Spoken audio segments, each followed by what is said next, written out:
Hello everyone, I welcome you to the CEC lecture series. I'm Nupur Chawla, teaching English literature at Maitre College, Delhi University. And today's lecture is part of the ongoing series in which we've been discussing about English drama.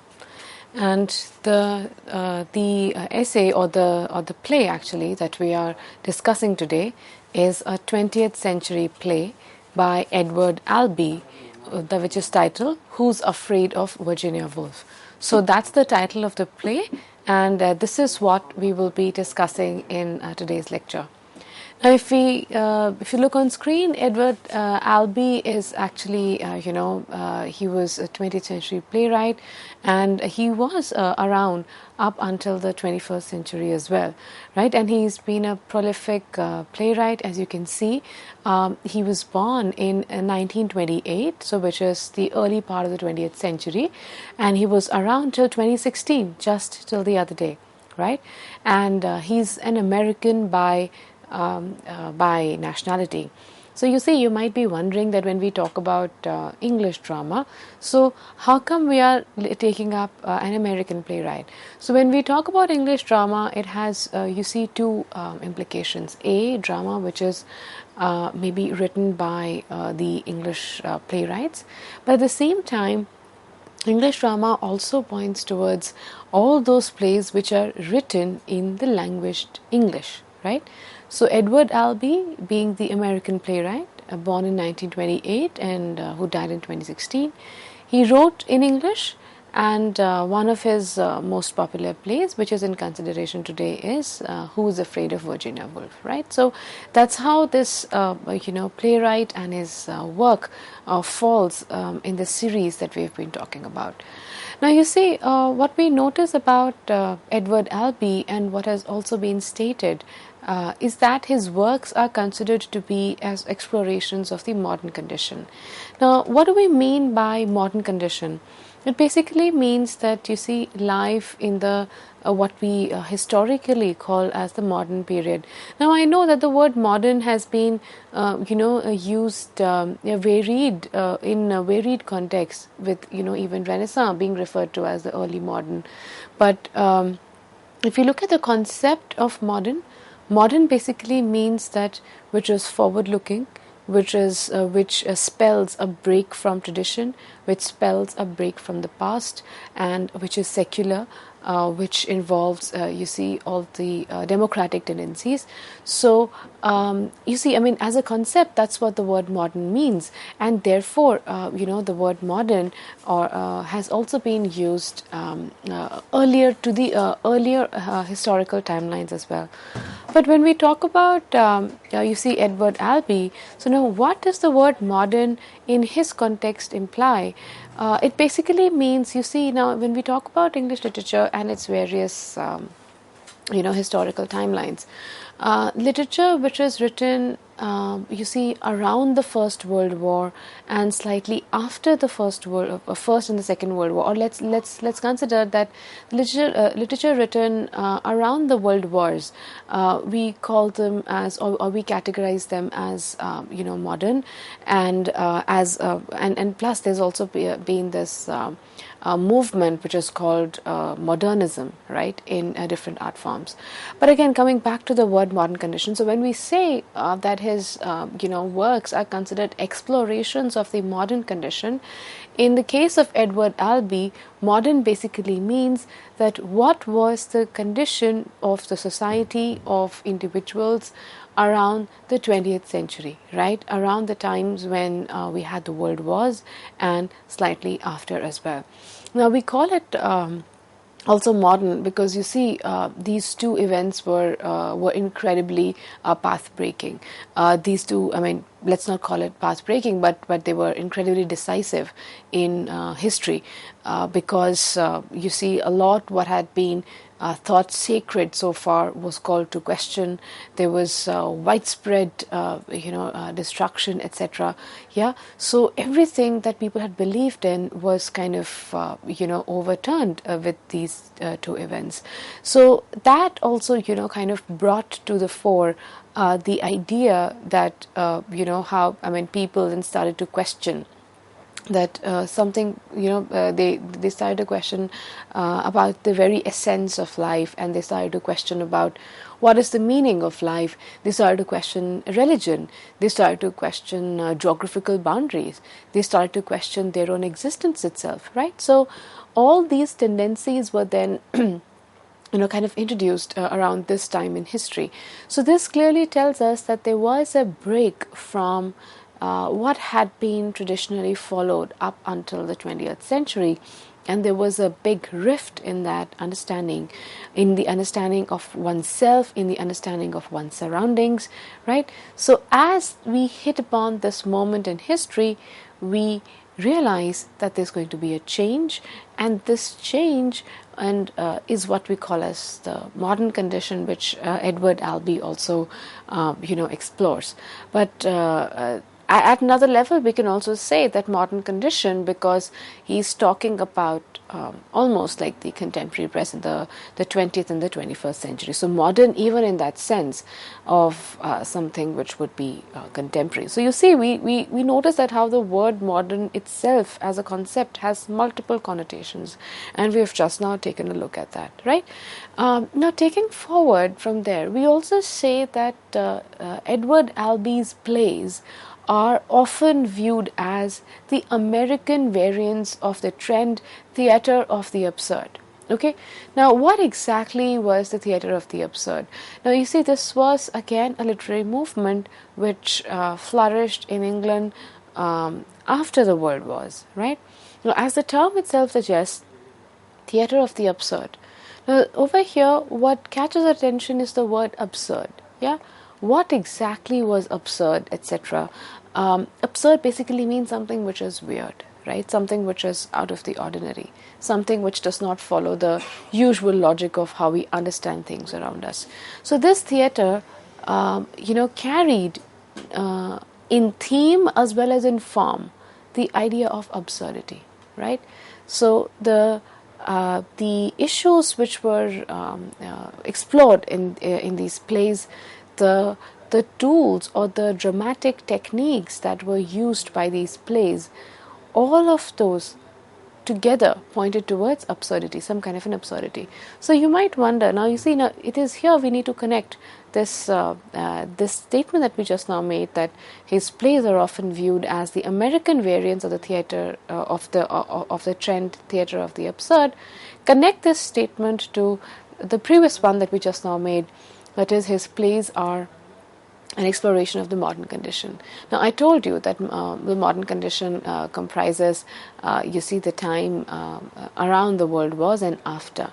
So you see, once the wars ended, questions like, who am I? What are we doing as human beings? Because you see, when violence of such a magnitude happens, one starts to question the very basis of everything. Even you see, one's faith in God is sometimes shaken, right? So all these, so you see, capturing this moment or capturing this mood where everything was called to question and nothing seemed to be, holding its ground. This ethos was then captured by the theater of the absurd, right?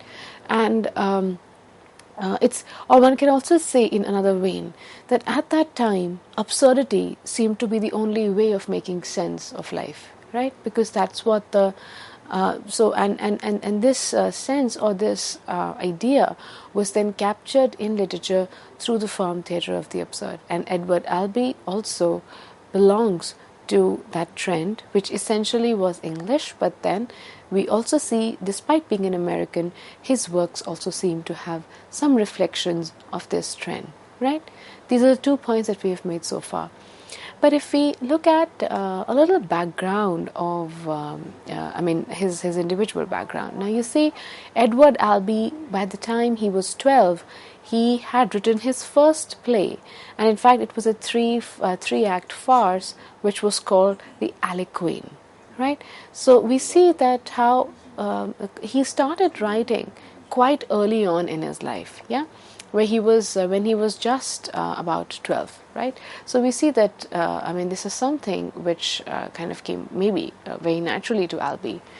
Now, in 1958, which was just before his birth, his 30th birthday, Albee finished this very important play called as The Zoo Story. Now, it was the long one-act drama which actually introduced Edward Albee as a playwright in the literary world.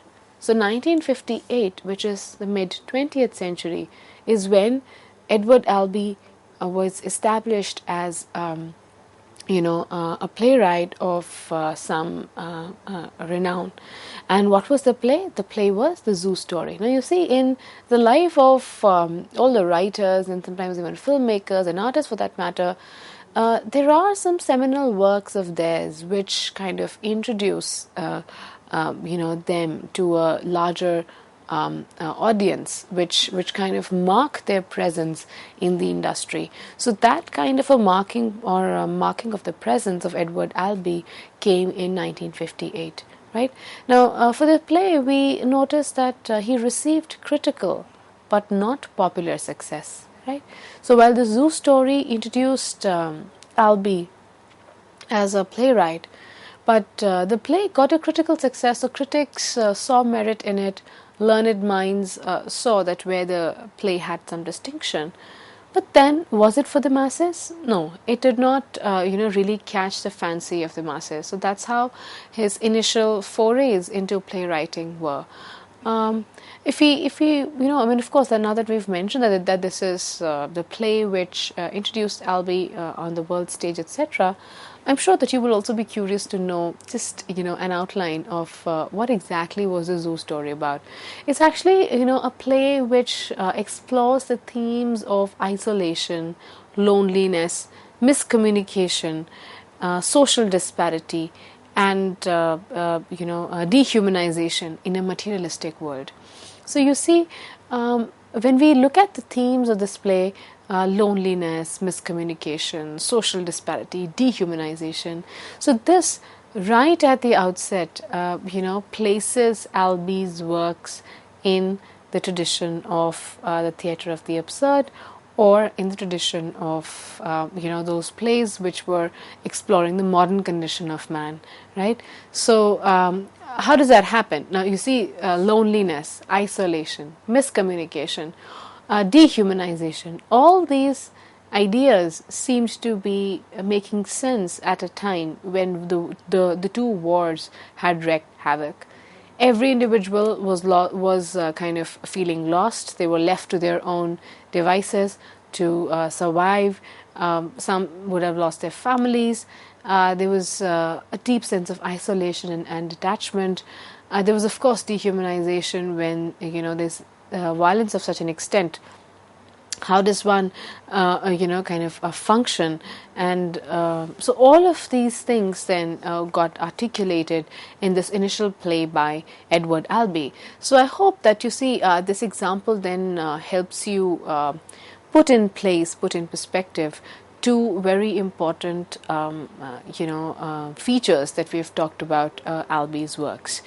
So after the mid-20th century, which was around the 1950s, then in 1962, right, it was the year 1962 when Albee achieved both critical and popular success. Okay, the 1950 play got him critical success but not a popular acclaim, but the 1962 play in 1962 he achieved both critical and popular success. And what was that play? That play was the one which we are discussing today, which is Who's Afraid of Virginia Woolf, right? This was the play that really brought both popular appeal and also critical attention, and not just attention, but in fact critical success to Edward Albee. In fact, this play, you see, won the New York Drama Critics Award and every other major award of the time as well. Now, you see the relevance or the extent of its success, its popularity amongst people and amongst critics alike is is evidenced not just in in the awards that the play won, but also at the same time in the fact that it was also adapted into a major motion picture. So a film was made on that play. As you can see on your screens, that here is a visual of Edward Albee's Who's Afraid of Virginia Woolf. What you see on your screen are these is a couple, right? And at the center of the play actually are two couples, and it's about their dynamics. So through their dynamics, the idea of modern condition unfolds. So you see that this kind of points to the popularity and the success of the play that was also adapted into a motion film, right? Now, next, if you notice on the screens, it's this is a poster which is talking about the play, and look how it's how did they advertise the play? They say that the most praised, most talked about, most exciting play of the year. So while on the one hand we saw the poster of the film, now you see the poster of the play which was staged, and so many adjectives: most praised, most talked about, most exciting, and that too calling it the play of the year, right? Edward Albee's Who's Afraid of Virginia Woolf. So you see these images or these visuals give you a sense of what exactly was the gravity of this play which is in discussion today, right? So I really hope that you've kind of got a sense of where the playwright is coming from, his nationality, and even what are the essential features of his work. Now, if we very quickly get an opening thought about the play, Who's Afraid of Virginia Woolf? We have, now that's the title, and it was written in 1962. The first thing that we say to begin with about the play is that the elements of this play actually align with the drama belonging to the theatre of the absurd, even though the play per se is not associated with the movement, right? Now, if you remember that I was talking about how some of his plays are seen to be American variants of the theatre of the absurd.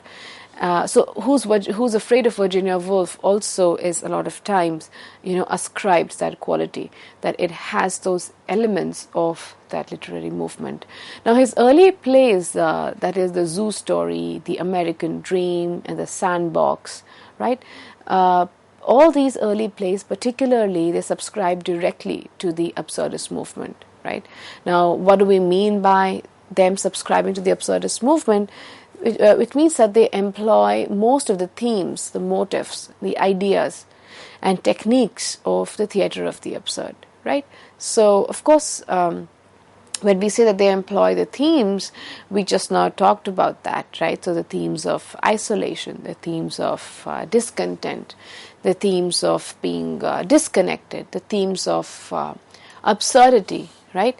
Motifs would mean that you see all the tools which are used to indicate or to bring about this sense in drama, right? So what are the dramatic tools which are used by the playwright to bring out the absurdity of human condition?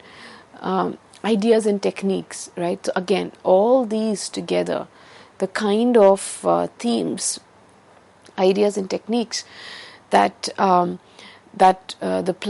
these plays you see deployed were those that we notice in the theatre of the absurd, right? So what we have seen so far in this lecture is that Edward Albee is a 20th, 21st century American playwright who was born in the early 20th century, 1920s, and was around till 2016. We said that most of his plays are considered to be an exploration of the modern condition. The next thing that we said about his works was that a lot of his early works, seem to subscribe to or seem to be the American variants of the tradition theatre of the absurd, right? Then we also did take a look at how, as a playwright, he established itself. So he started writing as young as when he was 12. but he established himself as a playwright on the actual in the dramatic scene only around the 1950s. But his first play did not get him popular success, but he did get some kind of a critical acclaim. But then he really established himself both at